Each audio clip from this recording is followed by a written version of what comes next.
அனைவருக்கும் வணக்கம் மக்களே. இந்த ஒரு வீடியோவில் நம்ம எதை பற்றி பார்க்க போகிறோம், என்ன அப்டேட்டை பற்றி இன்னைக்கு தெரிஞ்சுக்க போகிறோம் அப்படின்னு கேட்டிங்கன்னா, மத்திய அரசு திடீர்னு ஒரு முக்கியமான அறிவிப்பு வெளியிட்டிருக்கிறாங்க.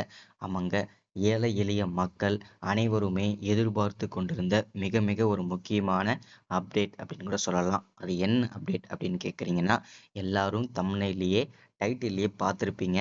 ஆமாங்க, கூட்டுறவு வங்கிகளில் இருக்கக்கூடிய உங்களுடைய நகைக்கடன்களுக்கான தள்ளுபடி அறிவிப்புகள் வெளியாகியிருக்குங்க. இந்த கூட்டுறவு வங்கிகளில் இருக்கக்கூடிய நகைகள் மட்டுமல்லாமல் அதை தவிர்த்து 8 வகையான பொது வங்கிகளில் இருக்கக்கூடிய நகைக்கடன்கள் முழுவதுமாக தள்ளுபடி செய்யப்படும் என்ற அறிவிப்புகள் தேர்தல் வாக்குறுதிகள் வரக்கூடிய 2026ஆம் ஆண்டிற்கான சட்டசபை தேர்தல் நெருங்கி வரக்கூடிய இந்த நேரங்களில் தற்போது 3ஆம் கட்ட தேர்தல் அறிக்கைகளாக தற்போது வாக்குறுதிகளாக அறிவிச்சிருக்கிறாங்க இந்த நகைக்கடன் தள்ளுபடி. சரிங்களா? இந்த நகைக்கடன் தள்ளுபடிக்காக கிட்டத்தட்ட 60,000 கோடி வரை ஒதுக்கீடு செஞ்சிருக்கிறதாகவும், இதை பயன்பெறக்கூடிய மக்கள் யார் யாரு, அதே போல அவர்களுடைய பெயர் பட்டியலும், அதே போல கூட்டுறவு வங்கிகள் மற்றும் அதை தவிர்த்து 8 வகையான பொது வங்கிகள் சொல்லியிருக்கிறாங்க. அந்த 8 வகையான பொது வங்கிகள் என்னென்ன, அதற்கான பெயர் பட்டியலும், அதே போல இந்த நகைக்கடன் தள்ளுபடி பெறுவதற்கு தகுதி உள்ளவர்கள், தகுதியற்றவர்கள் அப்படின்னு சொல்லிட்டு தனித்தனியாக பிரிச்சிருக்கிறாங்க. அதற்கான துல்லியமான விளக்கத்தையும் அப்டேட் பண்ணியிருக்கிறாங்க. தொடர்ந்து இந்த வீடியோவை நம்ம பார்த்து தெரிஞ்சுக்க போகிறோம். ஸோ அதற்கு முன்பாக நமது கவர்மெண்ட் ஜாப் டெய்லி அப்டேட் சேனலுக்கு இப்போ தான் நீங்கள் ஃபர்ஸ்ட் டைமாக முதல் முறையாக நமது சேனலை பார்க்குறீங்க, நமது வீடியோவை பார்க்குறீங்க அப்படின்னா மறக்காமல் சப்ஸ்கிரைப் பண்ணிவிட்டு பக்கத்தில் இருக்கக்கூடிய பெல் பட்டனை கிளிக் பண்ணி ஆளுன்ற ஆப்ஷனில் போட்டு வச்சுக்கோங்க. அப்போ தான் நம்ம போடக்கூடிய அரசு தரப்புல இருந்து வரக்கூடிய மிக மிக முக்கியமான அப்டேட்ஸ் எல்லாமே உடனுக்குடனே ஈஸியாகவே துல்லியமாகவே தெரிஞ்சுக்க முடியுங்க. சரிங்களா? சரி, ஓகே, வாங்க வீடியோக்குள்ளே போயிட்டு இதற்கான முழுமையான அப்டேட்ஸை தெரிஞ்சுக்கலாம். குறிப்பாக ஏழை எளிய மக்களுக்கும் விவசாயிகளுக்கும் இந்த வீடியோவை ஷேர் பண்ணுங்க. சரிங்களா? சரி, ஓகே, வாங்க வீடியோக்குள்ளே போயிட்டு இதற்கான முழுமையான தகவலை அப்டேட் தெரிஞ்சுக்கலாம். ஸோ இங்கே தெளிவாக நமக்கு மென்ஷன் பண்ணியே சொல்லியிருக்காங்க. என்னென்னா, கூட்டுறவு வங்கிகளில் நகைக்கடன் தள்ளுபடி யாருக்கெல்லாம் உறுதி செய்யப்பட்டிருக்கு, இந்த ஒரு தப்பை மட்டும் செஞ்சீங்க அப்படின்னா உங்களுக்கு இந்த தள்ளுபடி கிடைக்காது, தகுதியற்றவர்களாக நீங்கள் மாறிடுவீங்க அப்படின்னு சொல்லியிருக்கிறாங்க. ஸோ அது என்ன தப்பு அப்படின்றத தெளிவாக உறுதியாக பார்க்கலாம். கூட்டுறவு வங்கிகளில் நகைக்கடன் வைத்திருப்பவர்கள் மத்தியில் தள்ளுபடி குறித்து தற்போது மிகப்பெரிய எதிர்பார்ப்பு நிலவி வருகிறது. கடந்த சில மாதங்களாகவே தாங்கள் வாங்கிய நகைக்கடன்களுக்கு அரசு தள்ளுபடி வழங்குமா என்ற கேள்வி அனைவர் மனதிலும் எழுந்துள்ளது.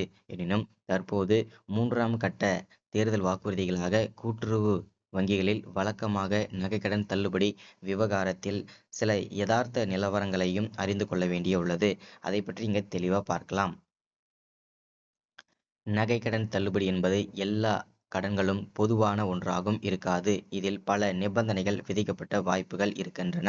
பொதுவாக விவசாய கடன்கள் மிக குறைந்த தொகை மிக குறைந்த தொகை கொண்ட கடன்கள் மற்றும் குறிப்பிட்ட கால வரம்பிற்குள் வாங்கப்பட்ட கடன்களுக்கு மட்டுமே முன்னுரிமை அளிக்கப்பட்டு தள்ளுபடியும் வழங்கப்படும் என்று கூறப்படுகிறது. தெளிவா சொல்லியிருக்கிறாங்க. இதனால் 5 வருடங்களுக்கு முன்பு கடன் வாங்கியவர்களுக்கு தள்ளுபடி கிடைப்பதற்கான வாய்ப்புகள் இருந்தாலும், இது அனைவருக்கும் தானாகவே கிடைத்துவிடும் என்று சொல்லிவிட முடியாது. ஒவ்வொரு கடனிலும் தனித்தனியாக ஆய்வு செய்யப்பட்ட பின்னரே தள்ளுபடியில் உங்களுடைய பெயர் பட்டியல் இடம்பெறும் அப்படின்னு உறுதிப்படுத்தியிருக்காங்க. யாருக்கெல்லாம் நகைக்கடன் தள்ளுபடி உறுதி செய்யப்படும் அப்படின்னு கேட்டிங்கன்னா, இந்த நகைக்கடன் தள்ளுபடி பலர் ஏமாந்து போவதற்கு ஒரு முக்கிய காரணம் இருக்கிறது. அதனால்தான் ஆவணங்கள் மற்றும் தகவல் குளறுபடி, கடன் வாங்கும்போது சரியான முகவரி சான்று கொடுக்காமல் இருப்பது, அல்லது ஒருவரின் பெயரில் வேறொருவர் வாங்கிய கடன் வாங்கியிருப்பது போன்ற சிக்கல்கள் இருந்தால் அந்த கடன்கள் தள்ளுபடி பட்டியலிருந்து அதிரடியாக நீக்கப்படலாம். அவர்களுடைய பெயர் பட்டியல் தள்ளுபடி பெயர் பட்டியலிருந்து உடனடியாக நீக்கப்படும். அதே போல தள்ளுபடி பெறுவதற்கு தகுதியற்றவர்களாக உடனடியாக கருதப்படுவீங்க அப்படின்னு சொல்லியிருக்கிறாங்க. குறிப்பா வங்கியில் உள்ள பதிவேடுகளில் உங்களில் விவரங்கள், சரிங்களா, அதாவது நீங்க நகை கடன் வாங்கும்போது Aadhaar number, ration card number, உங்களுடைய போட்டோ, இது எல்லாமே சரியா இல்லை என்றால் நீங்கள் வாங்கிய நகைக்கடன்கள் தள்ளுபடி பெறுவதற்கு தகுதியானவர்களா இருந்தாலும் தொழில்நுட்ப காரணங்களால் அந்த வாய்ப்பை இழக்க நேரிடும் அப்படின்னு உறுதிப்படுத்தியிருக்கிறாங்க. அதே போல நமக்கும் தள்ளுபடி கிடைக்கும் என்ற நம்பிக்கையோடு இருப்பவர்களுக்கு இது மிகப்பெரிய அதிர்ச்சியாக கூட மாறலாம் அப்படின்னு சொல்லியிருக்கிறாங்க.